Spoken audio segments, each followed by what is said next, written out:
بسم اللہ الرحمن الرحیم۔ الحمدللہ آج ہماری تلاوت کا آغاز 11ویں پارے سے۔ اللہ کے نبی صلی اللہ علیہ وسلم تبوک سے، غزوہ تبوک سے واپس آ رہے۔ اللہ نے سفر ہی میں آگاہ فرما دیا منافقین آپ کی خدمت میں آئیں گے اور اپنے جھوٹے آزار پیش کریں گے۔ ہم اس لیے شریک نہیں ہو سکے، ہمارے ساتھ یہ معاملہ پیش آیا، یہ ہمارے لیے عذر تھا۔ اللہ نے اپنے پیغمبر کو حبیب کو بتا دیا یہ سب جھوٹے آزار ہیں، آپ ان کی تصدیق نہ کیجیے۔ اس کا تذکرہ فرمایا۔ ہوا بھی یوں جب آپ تشریف لائے، کفار منافقین آزار پیش کرنے لگے، باوجود ہے کہ آپ کو حقیقت سے حال کے آگاہی تھی، لیکن آپ نے پھر بھی عفو اور درگزر کا معاملہ فرمایا اور ان کے سامنے ان کا انکار نہیں فرمایا۔ پھر اللہ نے ان دیہاتیوں کا تذکرہ فرمایا جو نفاق کا شکار ہیں۔ دیہات ویسی بھی علم کی وجہ سے، علم سے دوری، اہل علم سے دوری کی وجہ سے ان میں اور زیادہ نفاق میں شدت ہوتی ہے۔ فرمایا مال خرچ کرنا پڑتا ہے، اسے وہ اپنے لیے تاوان سمجھتے ہیں۔ ہاں دیہاتی سب ایک جیسے نہیں، کچھ مخلص ایمان والے بھی ہوتے ہیں۔ جب ان کا مال اللہ کے راستے میں خرچ ہوتا ہے تو وہ اسے اللہ کا قرب کا ذریعہ سمجھتے ہیں، یہی اللہ کے رحمت کے مستحق ہیں۔ پھر بتایا مہاجر انصار سارے کے سارے صحابہ جنتی ہیں، اور صرف جنتی نہیں، جو ان کی سچائی کے ساتھ پیروکار ہوگا اللہ نے بتایا وہ بھی جنتی ہے، وہ بھی جنتی ہے۔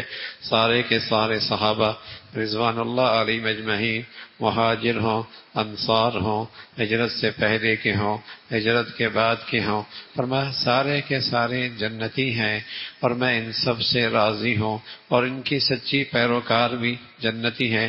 اللہ کے نبی فرمایا کرتے تھے میری امت میں بے شمار گروہ اور فرقے ہوں گے اور ان کی تعداد 72-73 سے زیادہ ہوگی، ان میں ایک حق پہ ہوگا، سچ پہ ہوگا، نجات والا ہوگا۔ اور اس کی علامت کیا بتائی؟ فرمایا ان کی علامت یہ ہوگی وہ میری پیروی کریں گے اور میرے صحابہ کی پیروی کریں گے، میری پیروی کریں گے، میرے صحابہ کی پیروی کریں گے، یعنی ان کی زندگی ایسی ہوگی کہ ان کے دلوں میں میری بھی عظمت، میرے طور طریقوں کی زندگی کی بھی عظمت، صحابہ کی بھی عظمت، ان کی زندگی بھی ان کے لیے قابل اتباع ہوگی۔ فرمایا وہ نجات والا گروہ ہوگا، اس کا تذکرہ فرمایا۔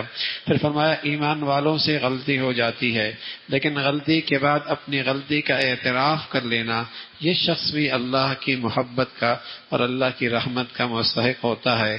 برا وہ ہے غلطی بھی کرے اور پھر جھوٹ سے غلط کو صحیح قرار دے، پھر جھوٹ سے اپنی غلط کو صحیح قرار دے۔ ان کی تو تعریف ہے جن کی غلطی ہو گئی لیکن اقرار کرتے ہیں، اعتراف کرتے ہیں اللہ غلط ہو گیا، یہ بھی اللہ کی رحمت کے مستحق ہیں۔ پھر اللہ رب العزت نے اس کا تذکرہ فرمایا کہ ایک عیسائیوں کی کہنے پر منافقین نے ایک عمارت کھڑی کی اور اس عمارت کو مسجد کا نام دیا۔ اللہ کے نبی صلی اللہ علیہ وسلم سے عرض کیا آپ اس کا افتتاح فرمائیں، آپ اس کا افتتاح فرمائیں۔ پیش نظر یہ تھا کہ مسلمانوں میں اس عمارت کا تقدس بیٹھ جائے۔ جب آپ افتتاح کریں گے، اللہ رب العزت نے اپنے پیغمبر کو بتایا یہ مسجد نہیں ہے، یہ تو مسلمانوں کے اندر افتراق پیدا کرنے کے لیے بنائی گئی ہے اور مسلمانوں کے دشمنوں کو ٹھہرنے کے لیے جگہ بنا دی گئی ہے، اور یہ مسلمانوں کی سازش کی اماجگاہ ہے، اس میں آپ شرکت نہ فرمائیے۔ پھر اللہ کے نبی کا حکم ہوا اس عمارت کو جلا ڈالو اور اس کو زمین سے اس کا ملیا میٹ کر دو۔ فرمایا اس کے مقابلے میں وہ اللہ کا گھر مسجد قباء، مسجد نبوی، وہ قباء، وہاں جس کے بنانے والے بھی مخلص ہیں اور جس کو آباد کرنے بھی اللہ کے مخلص بندے ہیں، آپ وہاں کھڑے ہوں، جس کی بنیاد رکھنے کی بنیاد بھی اخلاص کی ہے اور جس کے اندر نمازی بھی بڑے مخلص ہیں، وہ ہے۔ مسجدوں میں فضیلت ہوتی ہے، مسجدوں کے اندر بھی فضیلت ہوتی ہے۔ وہ مسجد بڑی فضیلت والی ہوتی ہے جس کے متولی اخلاص کے ساتھ مسجد کی اینٹ رکھیں، ریا نہیں، نام و نمود نہیں اور دکھلاوا نہیں، اللہ کو راضی کرنا ہو۔ پھر وہ مسجد جس مسجد میں آنے والے لوگ متقی ہوں، پرہیزگار ہوں، جس قدر زیادہ نیکی والے ہوں گے اسی قدر اس مسجد کی فضیلت بڑھتی چلی جاتی ہے۔ اور آپ بھی دیکھتے ہیں جس گھر میں جس گھر میں اللہ کی بندگی اور اللہ کے نبی کی زندگی کا ماحول زیادہ ہوتا ہے وہاں سکون بھی زیادہ ہوتا ہے، وہاں طبیعتیں کھنچتی بھی زیادہ ہیں۔ تو اس طرح اللہ کے گھروں کے اندر بھی فضیلت بڑھتی چلی جاتی ہے۔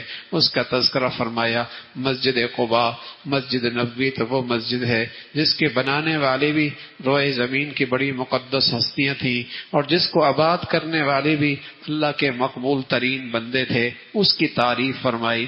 اور ان کی ایک نمایاں خوبی ہے کہ وہ بڑی طہارت کی زندگی گزارتے ہیں، یعنی گناہوں کی نجاست سے بھی وہ پاک ہیں اور ظاہری گندگیوں سے بھی وہ پاک صاف رہتے ہیں، یہ ان کی خاص علامت ہے۔ پھر اللہ نے اہل ایمان کی جان کی قیمت بتائی کہ اس کی جان کی قیمت ایمان والے کی بڑی قیمتی ہے، اس لیے کہ اس کا خریدار اللہ ہے۔ ایمان والے کی جان کی قیمت، ایمان والے کی جان بڑی قیمتی ہے اس لیے کہ اس کا خریدار اللہ ہے، اللہ اس کا خریدار ہے، اور اس کے بدلے میں اللہ اسے جنت عطا فرما دیں گے۔ پھر ان جنتیوں کا اور جن زندگیوں کا اللہ خریدار ہے ان کی خوبیاں کیا ہیں، کیسے لوگ ہوتے ہیں جنتی؟ فرمایا التائبون، وہ توبہ کرنے والے ہوتے ہیں، العابدون، عبادت کرنے والے ہوتے ہیں، الصائحون، روزے رکھنے والے ہوتے ہیں، الراکعون، رکوع کرنے والے ہوتے ہیں، الساجدون، سجدے کرنے والے ہوتے ہیں، الامرون بالمعروف، نیکیوں کی طرف بلاتے ہیں، والناہون عن المنکر، برائی سے روکتے ہیں، والحافظین لحدود اللہ، اور سب سے بڑھ کر پوری زندگی میں اللہ کے حدود کا خیال رکھنے والے۔ یہ ہیں جنتیوں کی خوبی، اللہ ہم سب کو نصیب فرما دے۔ فرمایا مشرک کے لیے دعا نہیں ہے بخشش کی، مشرک کے لیے بخشش کی دعا نہیں ہے۔ حضرت ابراہیم نے اپنے ابا کے لیے دعا کی، زندگی میں کی، اور ہدایت کے لیے کی، ہدایت کی، لیکن جب دیکھا کہ باپ شرک سے باز نہیں آ رہا تو بیٹے ابراہیم نے باپ سے برات کا اعلان کر دیا، اس کا تذکرہ فرمایا۔ پھر غزوہ تبوک میں تین مخلص مسلمان حضرت کعب ابن مالک، اسی طرح حلال ابن امیہ اور مرارہ ابن ربیع، یہ تین مخلص صحابی مسلمان یہ بھی میدان میں نہیں جا سکے، اور ان کی بھی اس میدان میں اس غزوے میں شرکت نہ ہو سکی، لیکن انہوں نے آ کر جھوٹ نہیں بولا، سچ بتایا۔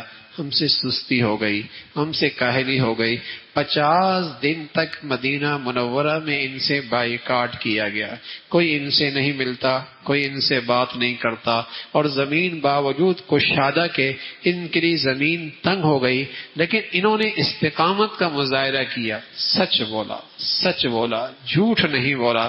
50 دنوں کے بعد اللہ کی طرف سے ان کی توبہ کی قبولیت کی وحی آ گئی، اور یہ اتنا بڑا مقام تھا کہ اللہ کے نبی صلی اللہ علیہ وسلم نے صحابی سے عرض کیا کہ جب سے تیری ماں نے تجھے جنا ہے اور آج تک اس سے بہتر اور اس سے بڑھیا دن تیری زندگی میں نہیں آیا۔ تیری زندگی کا وہ دن ہے جب سے تیری اماں نے تجھے جنا اور آج تک زندگی کا سب سے بہتر دن ہے کہ آسمانوں سے تیرے لیے توبہ کی قبولیت کا اعلان ہوا ہے۔ عمل کیا تھا؟ سچے تھے، جھوٹ نہیں بولا، سچائی کی زندگی تھی، سچائی پہ رہنے والے تھے، کردار کے سچے، زبان کے سچے۔ اللہ نے اہل ایمان سے کہا ایمان بچانا ہے نا، متقی بنو، گناہ نہ کرو، اس لیے کہ ہر گناہ کے پیچھے اللہ کا غضب ہوتا ہے، اللہ کی ناراضگی ہوتی ہے۔ اور دوسری بات ایمان بچانا ہے، کونوا مع الصادقین، سچوں کے ساتھ اٹھو بیٹھو، سچوں سے محبت رکھو، سچوں کے ساتھ زندگی گزارو، جن کا کردار، جن کی سیرت، جن کے قول و فعل، جن کے عقائد، جن کے نظریات سچائی پر مبنی ہیں، کونوا مع الصادقین، سچوں کے ساتھ رہو۔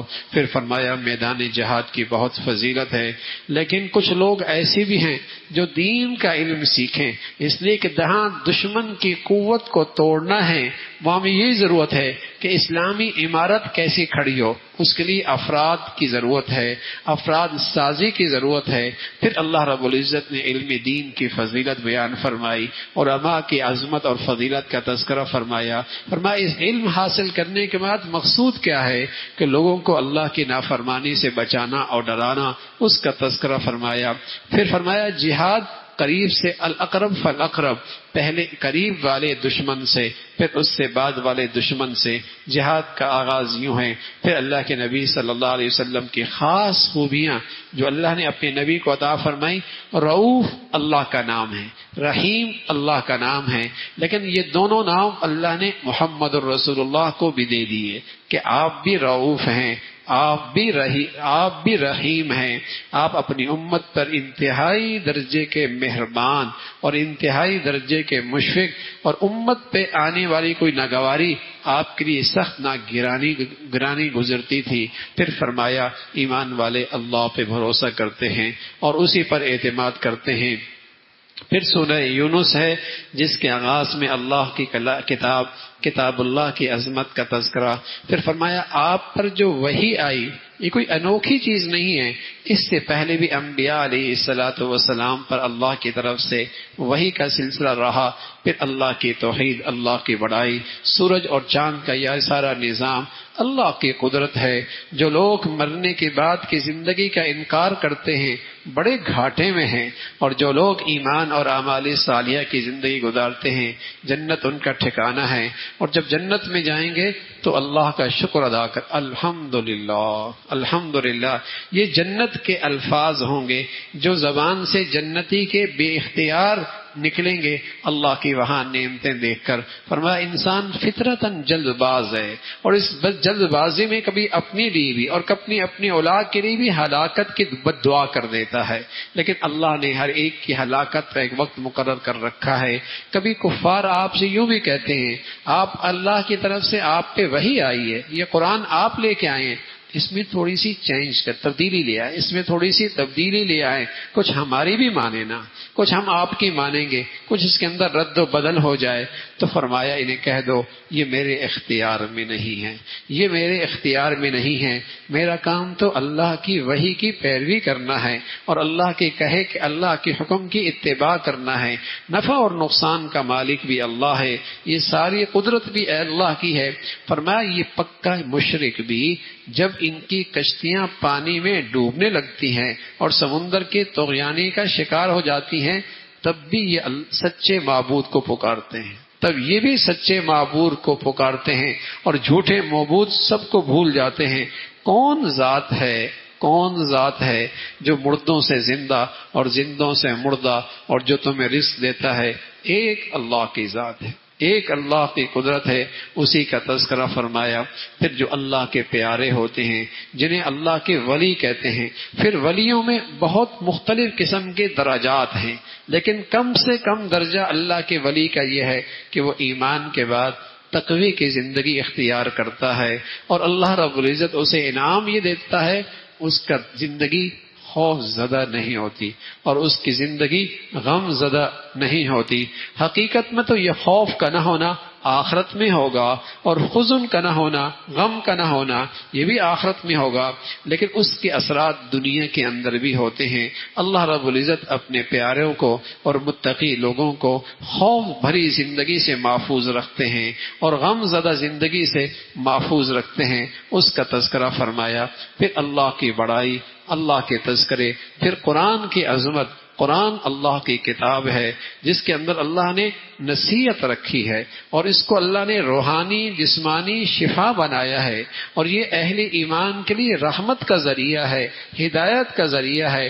مسلمان گھر میں پڑھے، مسلمان باہر پڑھے، مسلمان جس جگہ پڑھے وہاں اللہ کی رحمتیں اترتی ہیں۔ قرآن اللہ کی رحمت کے اترنے کا ذریعہ ہے۔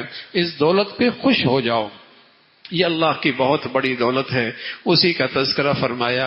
پھر حضرت نوح علیہ الصلوۃ والسلام کا تذکرہ ہے، پھر حضرت موسیٰ علیہ الصلوۃ والسلام اور حضرت ہارون کا تذکرہ کہ دشمن فرعون کے مقابلے پر جادو پہ مقابلہ، اللہ نے معجزے کو غالب کر دیا جادو کو جادوگروں کے جادو کو نیست و نابود کیا، اس کا تذکرہ فرمایا۔ پھر اللہ رب العزت نے حضرت یونس کا تذکرہ فرمایا، جس نسبت سے اس سورت کا نام یونس ہے۔ حضرت یونس علیہ السلام اپنے قوم کی طرف آئے، اللہ کا پیغام دے رہے تھے، لیکن جب ان کے ایمان سے مایوس ہو گئے، اللہ کا عذاب آتا دیکھا تو نینوا کی اس بستی سے نکل کھڑی ہوئی ہے۔ جب بستی پہ سے نکل کھڑی ہوئی ہے، کشتی پہ سوار ہوئی ہے، کشتی سمندر میں تھی، سمندر میں طغیانی آئی، کشتی والوں نے ان کو سمندر میں پھینک دیا۔ اللہ نے مچھلی سے کہا میرا مہمان آ رہا ہے، تو نے اس کا میزبان بننا ہے۔ مچھلی نے منہ کھولا، حضرت یونس ان کے پیٹ میں چلے گئے۔ ان کا ایک نام حضرت یونس کا ذوالنون بھی ہے، مچھلی والی نبی۔ چند دن پیٹ میں رہے، سبحان اللہ، پھر ایک کنارے پر اس مچھلی نے آپ کو اگل دیا، اس کا تذکرہ فرمایا۔ دوسری طرف آپ کے قوم اپنے بچوں کے ساتھ، اپنی عورتوں کے ساتھ، اپنے مردوں کے ساتھ صحرا میں آئی، اللہ کے سامنے آہو زاری کی، معافیاں مانگی، توبہ کی، اللہ نے عذاب ٹال دیا، اس کا تذکرہ فرمایا۔ پھر اللہ نے اپنی نبی سے کہا لوگوں سے کہہ دو میں ایک اللہ کی عبادت کرتا ہوں، اور تم بھی کرو گے کامیاب ہو جاؤ گے۔ نفع اور نقصان اللہ کے پاس ہے، نفع اور نقصان کے مالک صرف اللہ کے ہیں۔ اگر اللہ نفع دینا چاہے نقصان کوئی نہیں پہنچا سکتا، اور اللہ رب العزت پکڑنے پہ آئے بچا کوئی نہیں سکتا۔ اللہ کی طرف سے حق سچ کی کتاب کی صورت میں حق سچ آیا ہے، جو اس کی پیروی کرے گا کامیاب ہوگا، اور جو روح گردانی کرے گا اپنا نقصان کرے گا۔ اے نبی آپ سچائی پہ عمل کرتے رہیں اور ہمارے حکموں کی اتباع کرتے رہیں۔ ان قریب ایک وقت آنے والا ہے، ہم ایسا فیصلہ کریں گے کہ ہر آدمی سر کی آنکھوں سے دیکھ لے گا یہ کامیاب یہ ناکام۔ ویسے تو اللہ نے دنیا میں بھی فیصلے کر دیے، حق سچ کے دلائل دے دیے، پیغمبر دے دیے، پیغمبر کی زندگی دے دی، لیکن بسا اوقات گمراہ آدمی بھی دنیا والوں کو بسا اوقات کامیاب نظر آتا ہے، اور گمراہ آدمی بسا اوقات دنیا میں دنیا والوں کو خوش نصیب نظر آتا ہے۔ لیکن ایک دن آئے گا جہاں اللہ کی طرف سے ایسا فیصلہ ہوگا کہ ہر آدمی سر کے آنکھوں سے کامیاب اور ناکام اور عزت والا اور ذلیل سب اپنی آنکھوں سے دیکھ لیں گے۔ فرمایا وہ بہترین فیصلے کرنے والی ذات ہے۔ اللہ عمل کی توفیق نصیب فرمائے۔